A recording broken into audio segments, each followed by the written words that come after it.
The rain battered the 20-foot windows of my Seattle loft, but I only heard the voicemail playing on speaker. It was my father, James. "No, hello. Just a barked demand. Sophia, stop playing games. Tyler needs those vector files for his pitch deck. Investors are waiting. Send them. Now." I stared at the phone, sipping my espresso. He didn't know I'd moved states 6 months ago. He didn't know I ran a 6-figure agency. He only knew his golden child needed a logo, and I was the help. The audacity wasn't hurtful anymore. It was breathtaking. Drop a comment and let me know where you're listening from and what time it is for you right now. I'd love to know who's part of our community. To understand why I didn't flinch at that voicemail, you have to understand the architecture of my family. I wasn't just the black sheep. I was the glass child. You look right through glass to see the view behind it. For my parents, James and Rachel, the view was always Tyler. Tyler was 26, a self-proclaimed visionary. In our household, being a visionary meant being unemployed with expensive taste. He had ideas, thousands of them. An Uber for dog walkers. A cryptocurrency based on carbon credits. My parents called him a genius. They called me, well, they didn't really call me anything unless they needed tech support or someone to proofread Tyler's investment decks. I remember a specific dinner when I was 22. I had just spent 6 months teaching myself the entire Adobe Creative Suite and front-end coding. I was bursting to tell them I'd landed my first freelance contract. I opened my mouth, but Tyler interrupted. He wanted to talk about his new podcast idea. It was going to revolutionize the wellness industry. My father's eyes, which had been glazed over while I was clearing my throat, suddenly lit up. He leaned in. My mother smiled, that beatific, worshipful smile she saved exclusively for him. It wasn't just rude, it was optical. They were focusing their lens entirely on him, and I was just the empty space in the foreground. That is the trauma of transparency. It's not that they hate you. It's that you don't register as a solid object. You learn to be quiet so you don't shatter. You learn that your value isn't intrinsic, it's structural. I was the window pane keeping the rain out while they admired the golden boy inside. I was the load-bearing wall they drilled holes into to hang pictures of him. My utility was the only thing that made me visible. If I wasn't being useful, fixing the Wi-Fi, editing a resume, lending $50 that never came back, I simply ceased to exist in their reality. But here is the secret advantage of being invisible. Nobody watches what you're building. While my parents remortgaged their souls to fund Tyler's networking trips to Bali trips that resulted in 0 business plans and a lot of sunburn, I was in the attic. I wasn't just playing on my computer. I was studying the market. I was learning the psychology of branding. I was analyzing why businesses failed so I could ensure mine wouldn't. I treated my neglect like a masterclass in independence. They thought I was withdrawn. I wasn't withdrawn. I was in development. I realized early on that love in that house was a finite resource and Tyler had a monopoly, so I stopped trying to acquire it.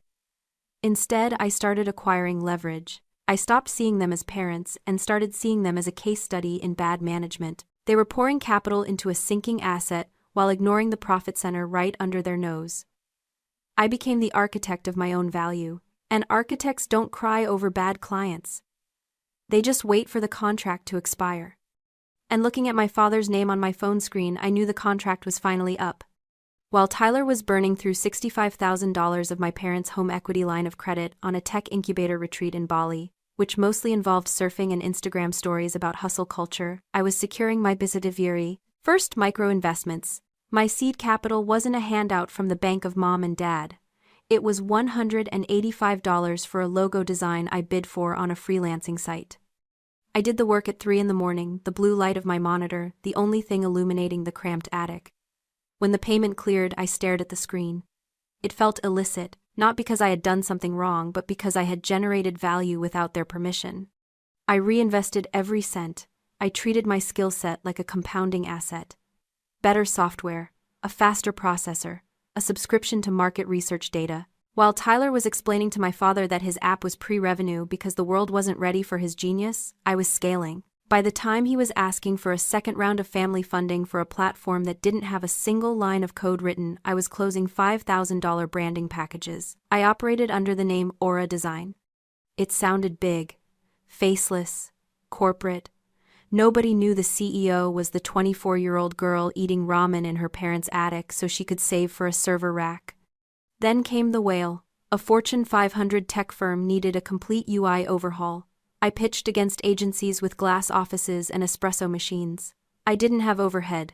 I had hunger. I presented a strategy so tight it left no room for argument. When the retainer contract landed in my inbox, $15,000 a month renewable, I didn't call my mother. I didn't pop champagne with my father. I knew better. In their economy, my success would simply be viewed as a reserve fund for Tyler. My profit margins would be seized to cover his losses. So, I made a strategic withdrawal. I used the first month's retainer to sign the lease on this loft in Seattle. 3,000 square feet of industrial concrete, rain gray light, and silence. I moved my things out in a rental van while my parents were attending one of Tyler's launch parties for a website that crashed 10 minutes after going live. They didn't notice I was gone for 3 days. When my mother finally called, it wasn't to ask where I was. It was to ask if I had seen Tyler's Forbes interview, a paid placement, of course. She didn't ask about my address. She didn't ask about my job. She assumed I was scraping by, just another starving artist failing to launch. I let her believe it. I realized that my anonymity was my greatest asset. I wasn't hiding. I was diversifying my portfolio away from a toxic market. I had built a secret empire right under their noses, and the best part was, they never looked down long enough to see the foundation being poured.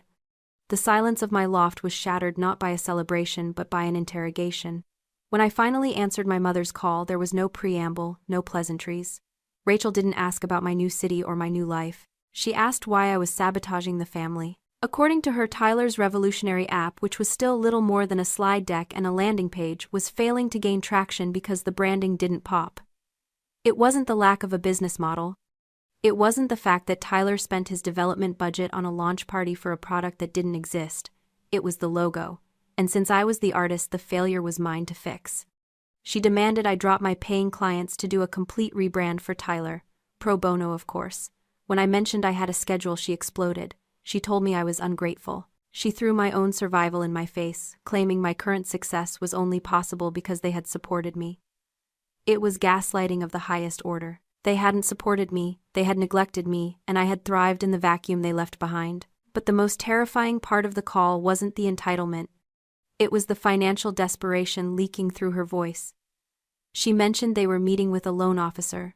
They were planning to remortgage the house to give Tyler another $65,000 runway.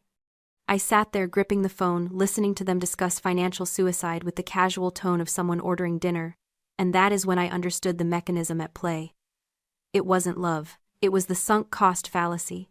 My parents had invested decades of emotional capital and hundreds of thousands of dollars into the narrative that Tyler was the chosen one. He was their primary asset. To admit now that he was a liability, that he was lazy, incompetent, and entitled would cause a psychological break. It would mean admitting that they had bet the farm on a losing horse while ignoring the thoroughbred in the stable. This was cognitive dissonance in real time. The more Tyler failed, the more money they had to pour in to justify the previous investments. They weren't funding a business anymore. They were funding their own delusions. They couldn't stop. If they stopped, the reality of their negligence toward me and their foolishness toward him would crash down on them. They had to double down. They had to believe that one more check, one more logo, one more loan would finally turn the tide and validate their entire parenting philosophy. I realized then that I wasn't arguing with parents. I was negotiating with gambling addicts, chasing a loss. Logic would not work here. Emotional appeals would not work. They were emotionally insolvent, borrowing against a future that didn't exist. I didn't feel angry anymore. I felt the cold clinical detachment of a surgeon looking at a patient who refuses to stop smoking while on oxygen. I realized that if I wanted to survive this, I couldn't be their daughter.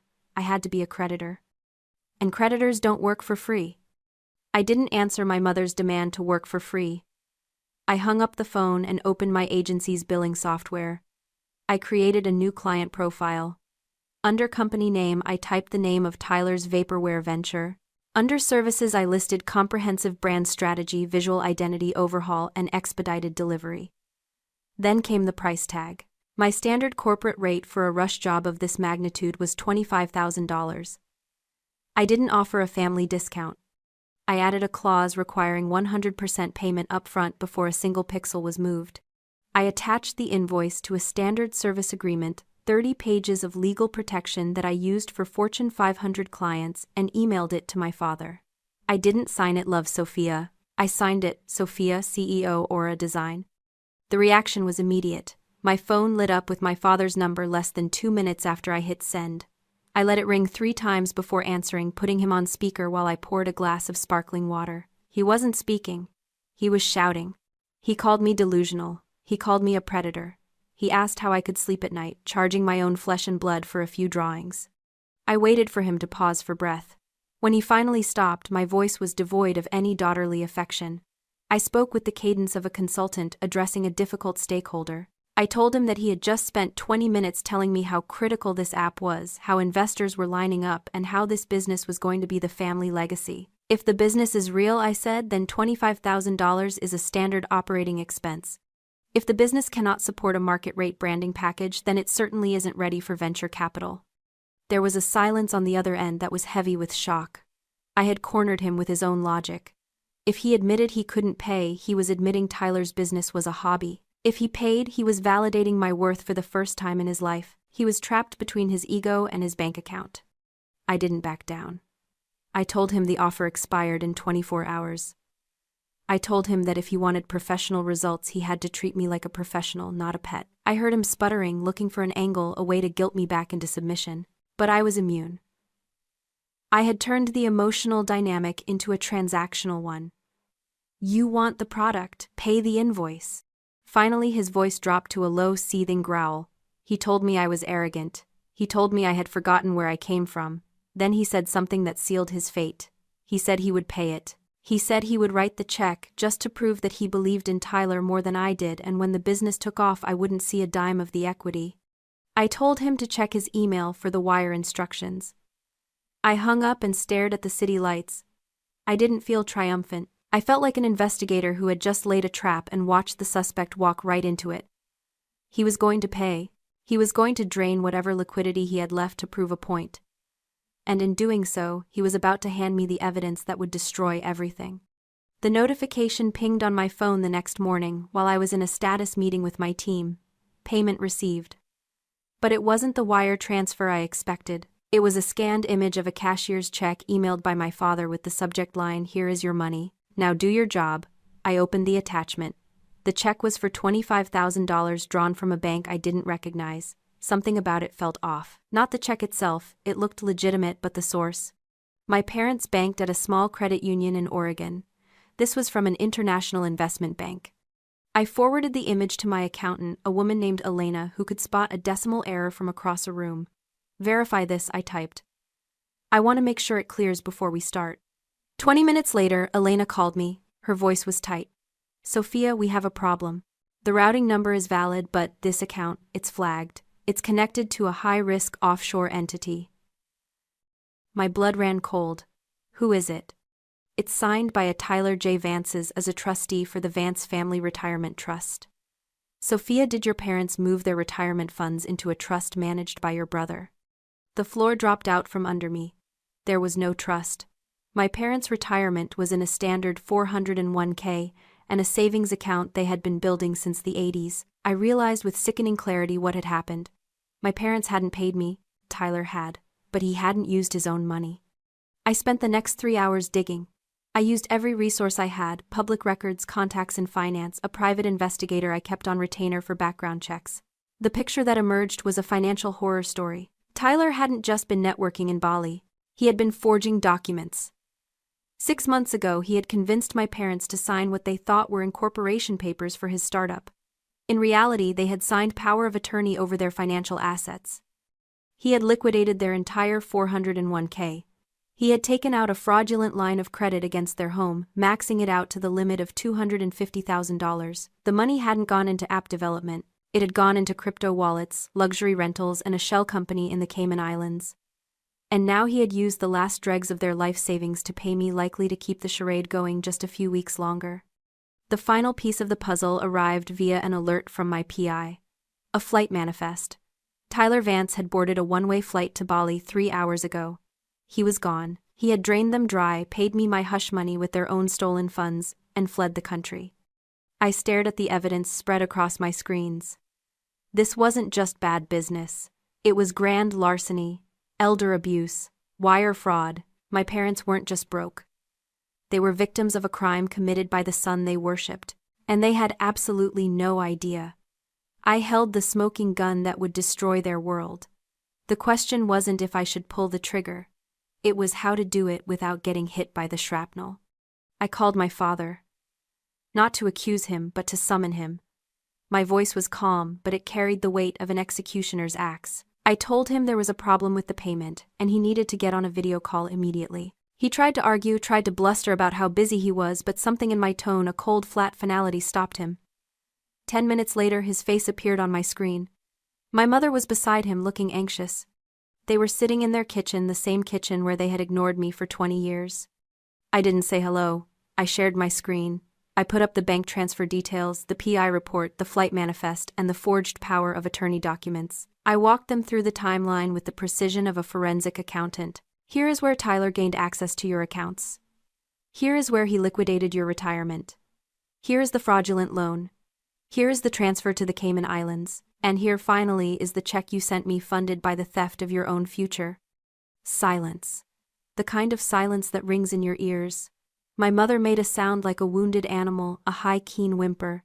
My father just stared, his face turning a terrifying shade of gray. The denial came first, of course. No, he whispered. Tyler wouldn't.